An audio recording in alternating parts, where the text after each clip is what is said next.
Hello दोस्तों, welcome to my channel. अगर आप एक गवर्नमेंट एम्प्लॉय हैं और आपका एनपीएस में कंट्रीब्यूशन जाता है तो ये वीडियो आपके लिए बहुत इंपॉर्टेंट होने वाला है। इसमें मैं आपको एक ऐसी ट्रिक बताने वाला हूँ जिससे आप अपने रिटायरमेंट में एनपीएस से कितना पैसा मिलेगा और कितनी पेंशन मिलेगी ये जान पाएंगे। इस वीडियो को एंड तक ज़रूर देखिएगा क्योंकि इसमें जो कैलकुलेशन बताई गई है वो आपको एंड तक देखने पर ही समझ आएगी। दोस्तों, आपको ये जानने की इच्छा कई बार होती होगी कि आपके रिटायरमेंट में आपको एनपीएस से कितना पैसा मिलेगा और कितनी पेंशन मिलेगी। वैसे तो इसे कैलकुलेट करना थोड़ा मुश्किल है, लेकिन मैंने आपके लिए एक ऐसी ट्रिक बनाई है जिससे आपको 1 मिनट की सिंपल कैलकुलेशन से आपका एनपीएस से मिलने वाला लमसम अमाउंट और पेंशन दोनों पता चल जाएगा। इसमें कुछ अजम्पशन भी माना गया है। ये अजम्पशन करंट मार्केट सिचुएशन के हिसाब से हैं। इसमें पहला अजम्पशन ये है कि आपकी ग्रॉस सैलरी इंक्लूडिंग सीपीएस हर साल लगभग 8% के रेट से इंक्रीज़ होती है। आप अपनी सैलरी भी चेक करके देख सकते हैं, ये पिछले कुछ सालों में इसी रेट से बढ़ रही होगी। इसके अलावा एक और अजम्पशन ये है कि एनपीएस का रिटर्न लगभग 8% से 9% के बीच रहेगा। अब आप ये सोच सकते हैं कि एनपीएस तो 9 से 11% तक के रिटर्न भी दे सकता है। आइए देखते हैं ये 8% से 9% के बीच क्यों रहेगा। इसके लिए एक बार आपको इसके अंडरलाइंग एसेट्स को देखना पड़ेगा। आप एक बार npstrust.org.in पर जाएं और वहां एनपीएस स्कीम्स मेन्यू के स्कीम पोर्टफोलियो पर क्लिक करें। यहाँ आपको एसबीआई, एलआईसी और यूटीआई के पेंशन फंड्स दिखेंगे। इनमें से किसी पे भी क्लिक करेंगे तो एक एक्सेल फाइल डाउनलोड हो जाएगी। इसमें सारी डिटेल्स हैं कि आपका पैसा कहाँ कहाँ इन्वेस्ट हुआ है। मैंने आपके लिए एसबीआई का फरवरी 2023 का ये डेटा दिखाया है, जिसमें आप देख सकते हैं इसमें 82% पैसा बॉन्ड्स में इन्वेस्ट हुआ है और इसमें बॉन्ड की यील्ड 7.63% की है और 17% पैसा इक्विटी में लगा हुआ है, जिसका रिटर्न हम 14% मान सकते हैं क्योंकि लॉन्ग टर्म में निफ्टी का रिटर्न 14% रहा है। अब दोस्तों, इसका इफेक्टिव रिटर्न निकालते हैं तो वो आएगा 8.7%। दोस्तों, इसी वजह से हमने यहाँ एजम्पशन लिया है कि एनपीएस का रिटर्न 8% से 9% के बीच रहेगा। तीसरा एजम्पशन है कि हमें एन्युइटी रेट लगभग 6% का मिलेगा। एन्युइटी वो ब्याज दर है जो आपको रिटायरमेंट में बचे हुए पैसे पे हर साल मिलती है। इसी ब्याज के आए पैसे से सरकार आपको पेंशन देती है। अब दोस्तों, एक बहुत ही इम्पॉर्टेंट बात, मेरी इस ट्रिक में एमएसीपी या डिपार्टमेंटल प्रमोशन भी इंक्लूडेड है। दोस्तों, अब हम बात करेंगे उस ट्रिक की जिससे हम अपनी पेंशन निकाल सकते हैं। इससे पहले जानते हैं आज आपके एनपीएस अकाउंट में टोटल अमाउंट कितना है। इसके लिए आपको आपकी स्टार्टिंग बेसिक से शुरू करना है। दोस्तों, आप इस टेबल को देखिए। आपकी ज्वाइनिंग इस टेबल में दी हुई किसी बेसिक पे से शुरू हुई होगी।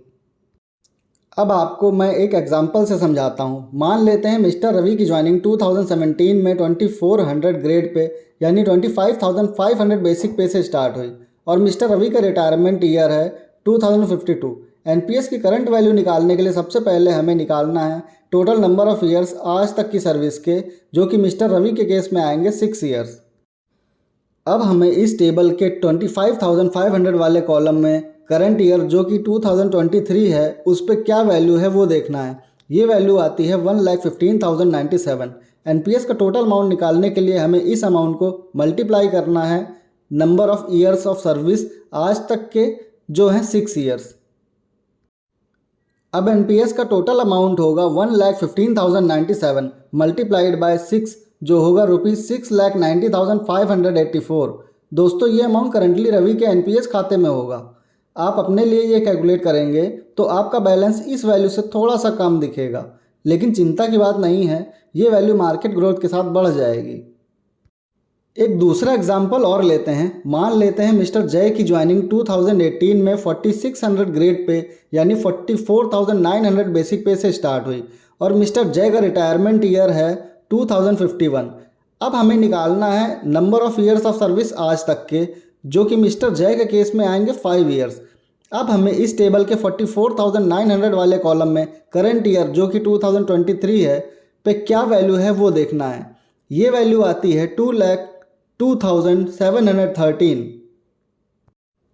एनपीएस का बैलेंस अमाउंट निकालने के लिए हमें इस अमाउंट को मल्टीप्लाई करना है number of years of service आज तक के, जो है 5 ईयर्स। अब एनपीएस का टोटल अमाउंट होगा 2,02,713 मल्टीप्लाइड बाय 5, जो होगा ₹10,13,564। दोस्तों ये अमाउंट करंटली जय के एनपीएस खाते में होगा। एक बार फिर बता दूं, आप अपने लिए ये कैलकुलेट करेंगे तो आपका बैलेंस इस वैल्यू से थोड़ा सा कम दिखेगा, लेकिन चिंता की बात नहीं है, ये वैल्यू मार्केट ग्रोथ के साथ बढ़ जाएगी। फाइनली अब बारी आती है उसकी जिसका आपको इंतज़ार था। दोस्तों अब देखते हैं आपको आपका रिटायरमेंट का एनपीएस अमाउंट निकालने के लिए क्या करना है। अब मैं मिस्टर रवि के एग्जाम्पल को कंटिन्यू करता हूं। हमने माना था मिस्टर रवि की ज्वाइनिंग 2017 में 2400 ग्रेड पे यानी 25,500 बेसिक पे से स्टार्ट हुई थी और मिस्टर रवि का रिटायरमेंट ईयर 2052 है। अब इस बार हमें निकालना है total number of years of service, जो कि मिस्टर रवि के केस में आएंगे 35 ईयर्स। अब हमें इस टेबल के 25,500 वाले कॉलम में 2052 पर क्या वैल्यू है वो देखना है। ये वैल्यू आती है 10,72,394। एनपीएस का टोटल अमाउंट निकालने के लिए हमें इस अमाउंट को मल्टीप्लाई करना है total number of years of service से, जो है 35 ईयर। अब एनपीएस का टोटल अमाउंट होगा 10,72,394 मल्टीप्लाइड बाय 35, जो होगा 3,75,33,790, जो कि है लगभग 3.75 करोड़। अब अगर ये टोटल अमाउंट है तो इसका मैक्सिमम 60% मिस्टर रवि निकाल सकेंगे, तो इसका 60% होगा 2,25,20,274, जो कि है लगभग 2.25 करोड़। और जो बचेगा वो होगा इसका 40%, जो कि होगा 1,50,13,516, जो कि है लगभग 1.5 करोड़। अब एन्युटी रेट अगर 6% है तो बचे हुए 40% अमाउंट से मिस्टर रवि को सालाना पेंशन मिलेगी और वो होगी 6% ऑफ 1,50,13,516, जो कि आएगी सालाना ₹9,08,10 और ये होगी ₹75,067 मंथली।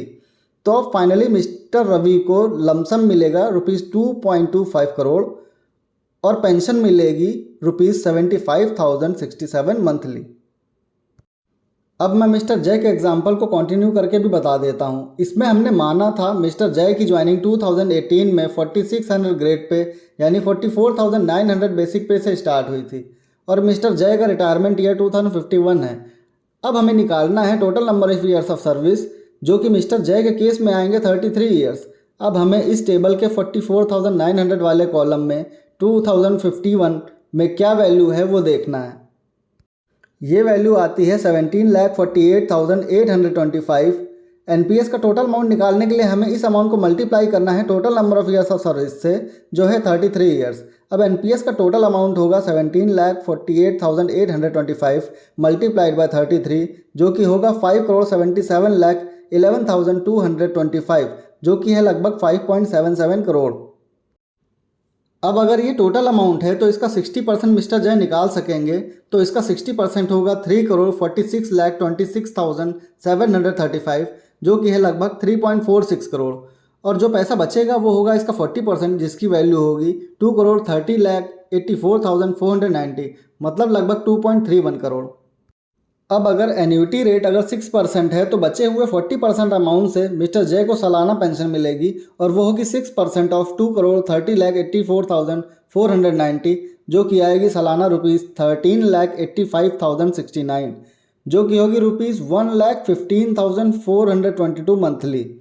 तो अब फाइनली मिस्टर जय को लमसम मिलेगा 3.46 करोड़ और पेंशन मिलेगी 1,15,422 मंथली। दोस्तों अगर आपको इस कैलकुलेशन को समझने में थोड़ी मुश्किल हो रही है तो इस वीडियो को दोबारा देखें। यकीन मानिए आपकी पेंशन कैलकुलेट करने का इससे आसान तरीका हो ही नहीं सकता। हमारे पास आपके लिए एक और सरप्राइज़ है। आज से कुछ ही दिनों में हम एक और वीडियो अपलोड करने वाले हैं जिसका नाम है एनपीएस वर्सेस ओपीएस। इसमें आपको वो कंपैरिजन मिलेगा जो आपको किसी भी यूट्यूब चैनल पर नहीं मिला होगा। इसको देखने के लिए आप प्लीज़ इस चैनल को सब्सक्राइब जरूर कर लें और बेल आइकॉन प्रेस करके ऑल नोटिफिकेशंस ऑन कर लें। दोस्तों इस वीडियो को हमें अपने सभी गवर्नमेंट एम्प्लॉय भाई बहनों तक पहुंचाना है। दोस्तों आपको ये वीडियो अगर यूज़फुल लगा हो तो प्लीज़ लाइक और सब्सक्राइब करना ना भूलें और इसे अपने दोस्तों से भी शेयर करें। अगर आप किसी और टॉपिक पर वीडियो चाहते हैं तो कमेंट सेक्शन में ज़रूर लिखें। तो फ्रेंड्स, मिलते हैं अगली वीडियो में। तब तक के लिए keep reading, keep growing, best of luck.